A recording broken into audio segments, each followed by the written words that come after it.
Hi booktube, this is Kelly. Thank you so much for watching my channel, Books I'm Not Reading. Happy St. Patrick's Day. This year, in honor of the Irish Readathon, my husband bought me this book, A Day in the Life of Ireland. And so I just wanted, as a kind of St. Patrick's Day Irish Readathon gift, to share with you some of the incredible photos that were taken that day in 1991. I hope you enjoy this. I'd love to hear your thoughts down below in the comments section, or you can leave an emoji or give this video a thumbs up. If you're new to my channel, I hope maybe you'll think about sticking around and subscribing. So thank you so much for watching, and here we go. So this is A Day in the Life of Ireland, photographed by 75 photojournalists on May 17th, 1991. It's a very, very cool idea for a book. Love this photo. Not a morning person, this little 2-year-old. This is in County Kerry. And it goes through the day. I mean, here is the sun rays over the ruins of St. Michael's Abbey. Again, County Kerry.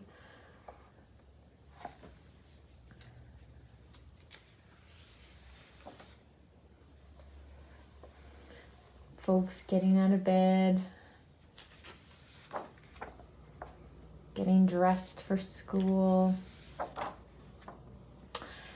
This picture I thought was interesting. This is in Belfast.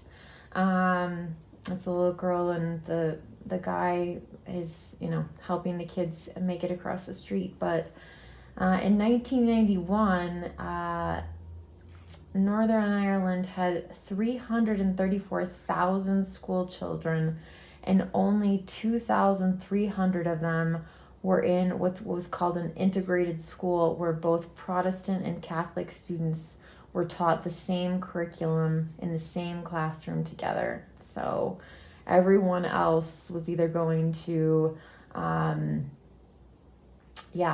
kind of controlled system, either administered by the state or the Catholic Church.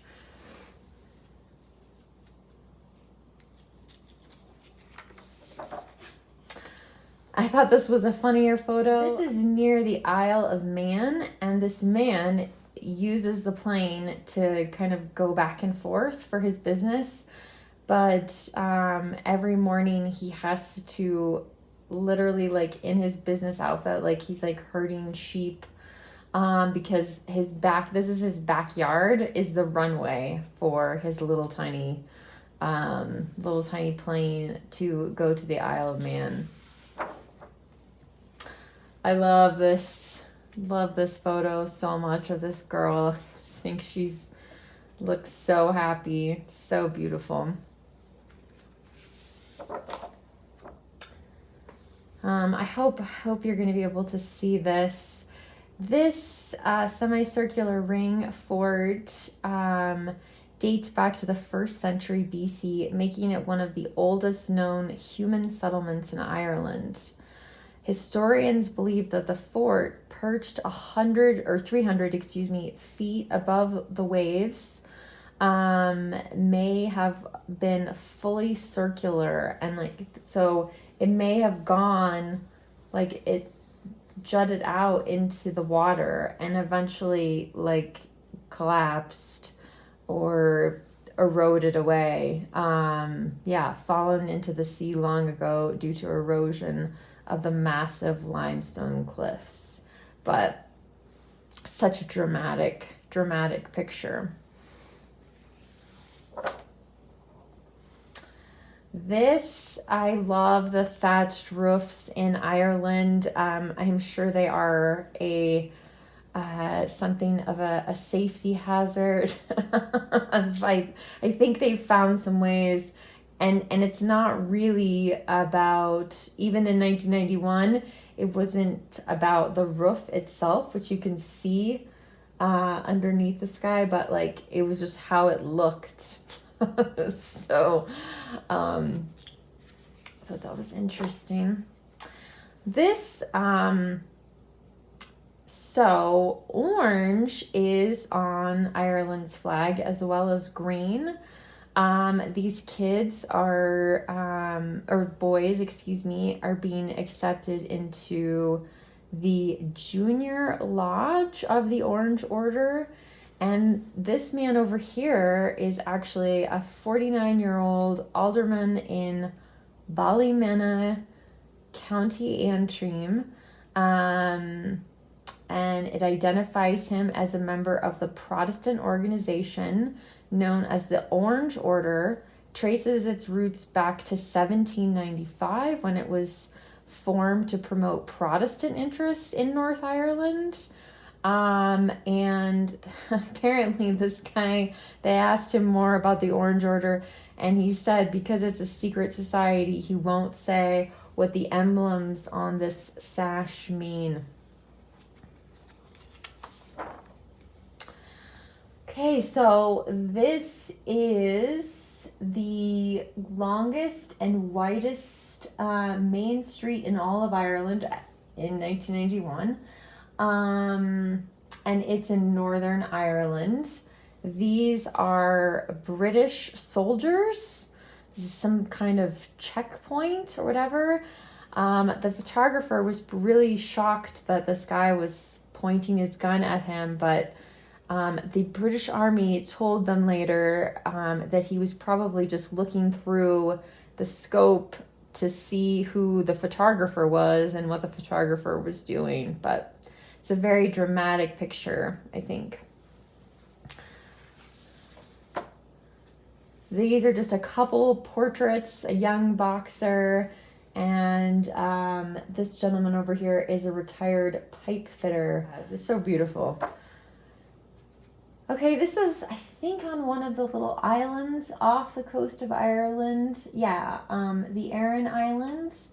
So in the last ice age, these islands were covered, well, and probably connected to Ireland, but they were covered with glaciers, and so the people on the islands used the rocks, who knows how long ago, to wall off their their yards, their fields, that sort of thing. But it's very, again, I find it a very dramatic photo.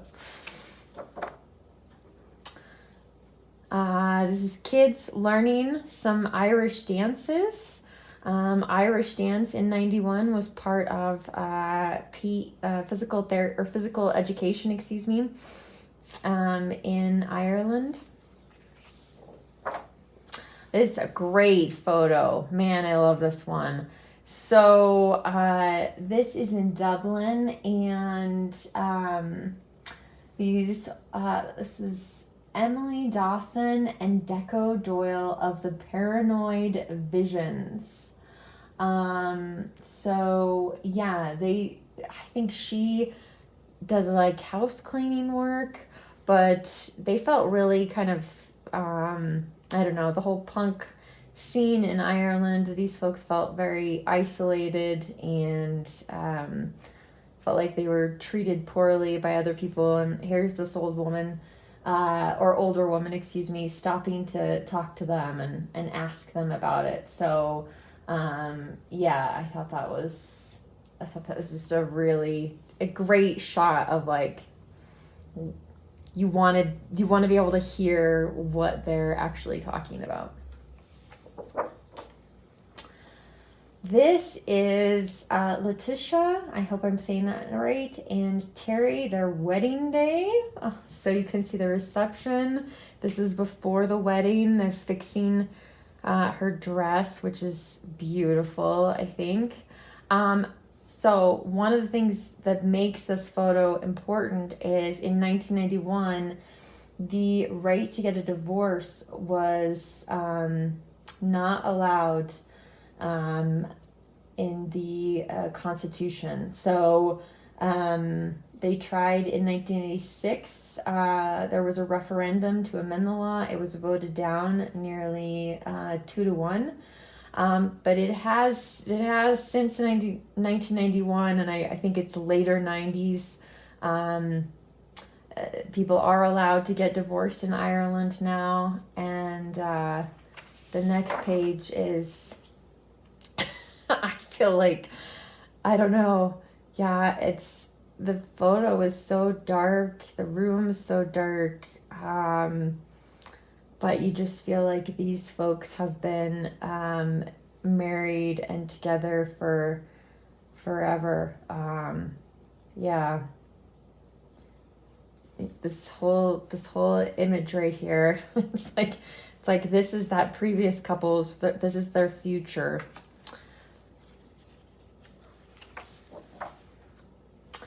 This is another photo in Dublin, people waiting on the bus, waiting to meet up people to go home after work, and you can see the window displays. So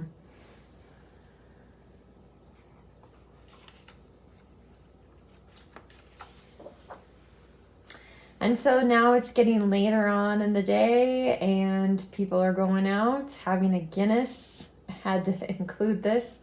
This is actually in North Ireland.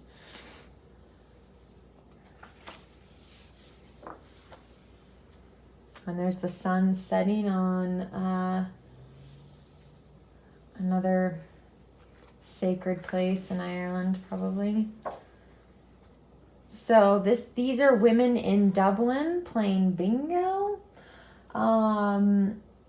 So their homes were destroyed, and they now mainly live, you know, in the suburbs of Dublin. But there was a hall of some sort on the street that they lived in that was still there, and so they come back to play it's a weekly event to keep in touch with old friends. All the proceeds from the game go to benefit the foreign missions of the Passionate Order. So, yeah.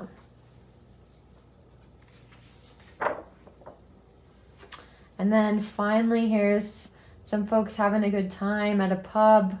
There's live music right next to the dancers. I just thought this was a really beautiful way to kind of end the day in Ireland. So there are many, many beautiful photographs in this. Booktube, thank you again so much for sharing the St. Patrick's Day with me. I hope you enjoyed this, and I look forward to hearing your thoughts down below. Booktube, remember to be kind to yourself, be kind to others, and I'll be back soon with another video.